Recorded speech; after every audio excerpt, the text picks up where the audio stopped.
మీద తీసేయచ్చు కదా, దరఖాస్తులు ఎందుకు? అంటే దరఖాస్తులు పెడితే దాని మీద ఫోన్ నంబర్ ఉంటే ఫోన్ చేసి 30% అడుగుతారా? పలానోళ్ళని కలుగుండ్రని చెప్తారా?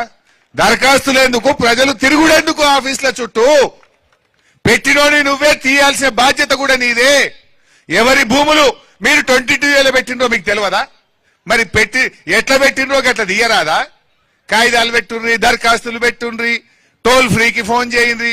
ఆ టోల్ ఫ్రీ సంగతి ఇప్పుడు తమ్ముడు చెప్పిండు, మహేందరా శివ చెప్పిండు. నీ ఇలా పొద్దున కూడా మా ఎరోల సీన్ ఫోన్ కలుపుతుండే, నాకు రాంగా కార్లు అన్న నిన్నటి నుంచి కొడుతున్నానే. ఇది ఎప్పుడు చేసినా call is busy please wait, call is busy please wait. నిన్న రాత్రి 6 నుంచి కొడుతున్నా, ఇప్పటికీ కాల్ వెయిటింగే ఉన్నది. అంటే దొంగ నంబర్ పెట్టిరు, అది టోల్ ఫ్రీ కాదు, అది ఉత్తదే. టోల్ ఫ్రీ కాదు, అది ఆ నంబర్ పనే చేస్తలేదు. అంటే మీ పని ఎట్లున్నదో అర్థమవుతున్నది. టోల్ ఫ్రీ నంబర్ పెట్టి వాడు ఎత్తాలనా వద్దా, రాసుకోవాలనా వద్దా? రాత్రి నుంచి పొద్దుగాల దాకా ఇప్పుడు కూడా బాబు మన ముందు ఫోన్లో కొట్టి చూపించిండు, నంబర్ ఈజ్ బిజీ అంటుంది. అంటే ఎంత దగా ప్రభుత్వం మీరు ఆలోచించండి.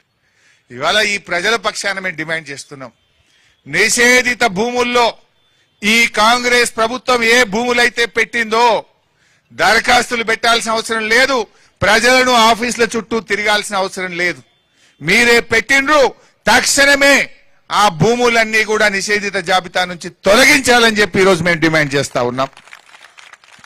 నేను అడుగుతున్నా, రేవంత్ రెడ్డిలు కూడా నిషేధిత జాబితాలకు వచ్చింది. ఈ ప్రభుత్వం ఎట్లుందంటే గుడ్డెద్దు చేనులో పడ్డట్టుంది.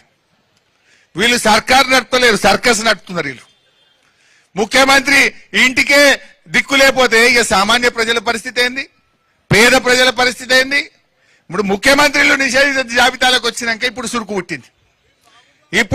ఇప్పుడు వచ్చి రేవంత్ రెడ్డి ఈయన అంటుండు పొంగులేటి సారీ అంటుండు. ఎవరికి చెప్తున్నావు పొంగులేటి సారీ? ముఖ్యమంత్రికి చెప్తున్నావా? ఏదో తెలియక నీళ్లు కూడా పెట్టినా జరేమనుకోకు సారీ అంటుండా? ఇంత పదవి పోతుందని సారీ చెప్తున్నావా? ముఖ్యమంత్రులే ఇలా నిషేధిత జాబితాలు పెడితే ఇప్పుడు ముఖ్యమంత్రి దరఖాస్తు పెట్టిండా నా ఇల్లు తీసేయిందని? మరి రేవంత్ రెడ్డి కూడా నా ఇల్లు నిషేధిత జాబితాలో పడ్డది, నాది తొలగించగలరు అని అప్లికేషన్ పెట్టిండా మీ సేవలో పోయి? మరి ప్రజలు ఎందుకు పెట్టాలి? ఈ ప్రజలు ఎందుకు ఆఫీసుల చుట్టూ తిప్పుతున్నావు? చేసిన తప్పు నీది, తప్పును సరిదిద్దాల్సిన బాధ్యత కూడా నీదే. ప్రజలను ఇబ్బంది పెట్టద్దు. ఏవైతే అన్యాయంగా అక్రమంగా పేద మధ్యతరగతి ప్రజల భూములను మీరు నిషేధిత జాబితాలో పెట్టినారో వెంటనే వాటిని తొలగించాలి, లేదంటే పెద్ద ఎత్తున బీఆర్ఎస్ ప్రజా ఉద్యమానికి శ్రీకారం చుడుతుంది. జాగ్రత్త అని హెచ్చరిస్తా ఉన్నా. పొంగిలేటి నీకు నైతిక విలువలుంటే తక్షణమే నైతిక బాధ్యత వహించి మంత్రిగా, రెవెన్యూ మంత్రిగా తప్పుకోవాలని చెప్పి ఈరోజు బీఆర్ఎస్ పార్టీ డిమాండ్ చేస్తా ఉంది. ఏంది భూదాహము? ఏంది ఇలా రాష్ట్రంలో కోడై కూస్తున్నారు 30% గవర్నమెంట్ అని? ఎన్ని డెవలప్మెంట్లకు తీసుకున్నారు మీరు? ఎన్ని భూములు నిషేధిత జాబితాల నుంచి తొలగించిండ్రు? ఆ తొలగించిన భూములను ఎన్ని డెవలప్మెంట్ తీసుకున్నారో వైట్ పేపర్ రిలీజ్ చేయండి. ఇలా ఇంకో కుట్ర జరుగుతున్నది. పొద్దున వస్తా ఉంటే ఒక మీడియా మిత్రుడు చెప్తున్నాడు, అన్న ఇదంతా కుట్ర జరుగుతున్నది. ఇవాళ నిషేధిత జాబితాలో ఉన్న భూములు తీసేయడంతో పాటు కొన్ని ప్రభుత్వ భూములు, కొన్ని అసైన్డ్ భూములు, కొన్ని వీళ్ళు కబ్జాలు పెట్టిన భూములు, వాటిని కూడా పని తీసేసే ప్రయత్నం చేస్తున్నారు.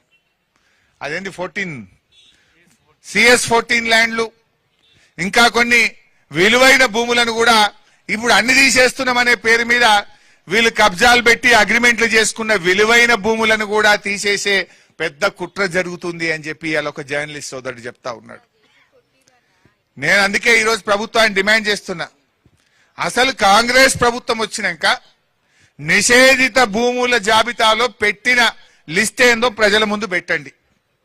తొలగించిన లిస్ట్ ఏందో ప్రజల ముందు పబ్లిక్ డొమైన్ లో పెట్టాలి. ప్రజలందరూ చూసే విధంగా పబ్లిక్ డొమైన్ లో పెట్టండి.